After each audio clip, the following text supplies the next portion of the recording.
Let me just ask you something right off the bat. Are you really the ruler of your own life? Or do you ever feel like you're just a character in someone else's story? Well, today, we're diving into a really powerful idea that puts you right back on the throne. It's called personal sovereignty. We're going to break down the 7 core pillars you can use to build your very own kingdom of intention and, maybe most importantly, self-respect. All right, let's get into it.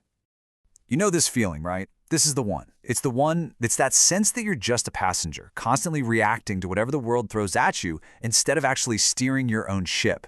If that sounds familiar, trust me, you are not alone. But what if I told you there's a clear roadmap, not just to get back in the driver's seat, but to actually reclaim the throne of your own life? And that roadmap? Well, that's personal sovereignty. The idea is so simple, but it is absolutely profound. You are the ruler of your own inner kingdom. That means you have the final say, the ultimate authority over everything inside it. The laws of your kingdom, those are your values. Your royal treasury, that's your time and your energy.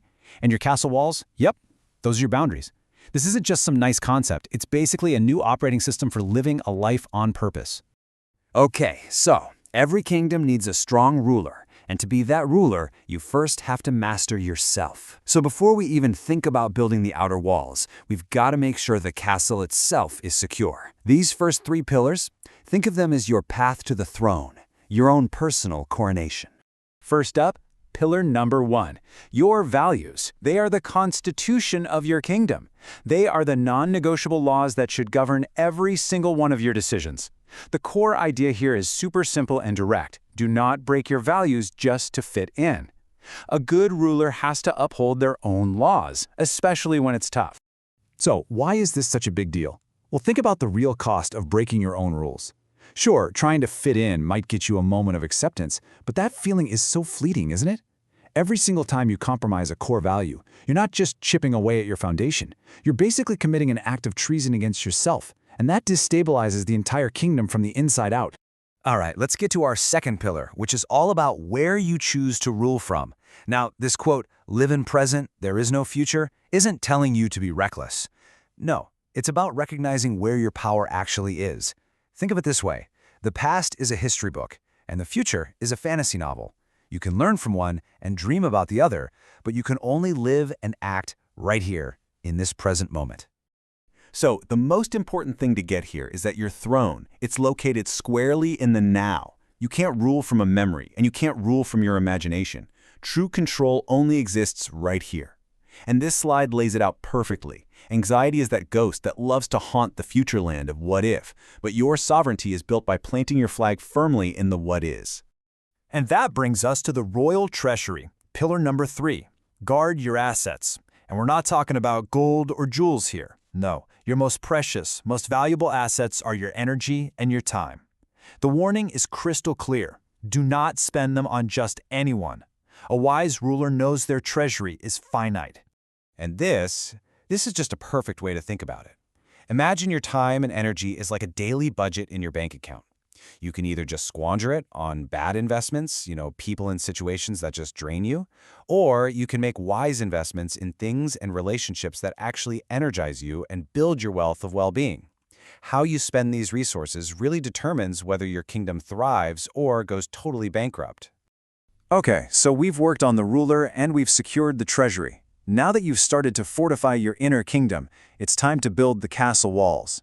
These next 4 pillars are all about defending your sovereignty from the outside world, from all those invaders of your peace and thieves of your energy. Pillar number 4 is really a masterclass in strategy. Choose your battles. The source is pretty blunt about it, just calling it arguing with fools. But the real wisdom here is in strategic disengagement. Not every hill is worth dying on, and let's be honest, most arguments aren't even worth having. A sovereign ruler does not engage in every little skirmish that comes along. And why is this so critical for your sovereignty? Well, because it's a lose-lose. You can't win an argument with someone who isn't even looking for the truth. All you do is empty your energy reserves and you achieve absolutely nothing. A sovereign ruler gets it. Their inner peace is way more valuable than the empty, hollow victory of just being right. Let's move to our 5th pillar, which is a really powerful act of royal dignity. Don't chase rejection. Or to put it even more simply, don't chase people who ignore you. This is all about understanding the true value of your own attention and your presence. So here's the key takeaway on this one. Your attention, it's like a royal decree. It's a sign of your favor, and it should only be given to those who are actually worthy of it. Wasting it on someone who's indifferent is like sending your best knights on a total fool's errand. When you walk away from being ignored, you're not giving up. You're demonstrating self-respect, and you're teaching people exactly how valuable your time really is. Pillar 6 is an absolute game changer for anyone who feels like they constantly have to justify themselves. It's this: stop over-explaining. I mean, think about it. How many times have you said no to something and then immediately felt this need to give a 5-minute speech about why? A ruler makes a decree. They don't hold a press conference to defend it. Your no is a complete sentence. And this slide makes a really critical point about why this matters so much.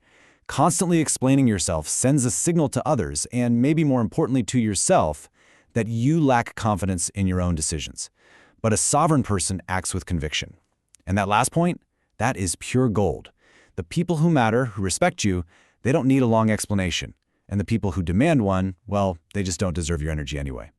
And our final pillar, number 7, is all about protecting your inner sanctum. Vet your advisors. The advice is pretty stark. Stop trusting everyone. Now, this isn't a call to become a cynic and isolate yourself. Not at all. It's about being wise and discerning about who you let into your inner council. This is all about understanding that trust has to be earned. It's not something you just hand out like a welcome gift. Discernment is your most trusted royal guard. It stands at the gates of your kingdom and carefully vets who is actually worthy of coming into your inner circle. In the world of sovereignty, blind trust isn't a virtue. It's a security breach just waiting to happen. So there you have it. Those are the 7 pillars of your sovereign kingdom. When you start building your life on this kind of foundation, with you as the ruler, your values as the law, and your boundaries as the walls, you really can become the leader you were always meant to be. This is what a life lived with intention really looks like. And look, this isn't just a list of rules to follow. This is your personal declaration of independence. It's your blueprint for building a life of real freedom, purpose, and authentic power. From securing your inner world to defending your outer peace, this is your complete toolkit. Now, this isn't about becoming some perfect ruler overnight. That's not the goal. It's about making one sovereign choice, and then another one after that. The throne of your kingdom, it's waiting for you. So the real question I have for you is this: which pillar will you lay down today to begin building your kingdom?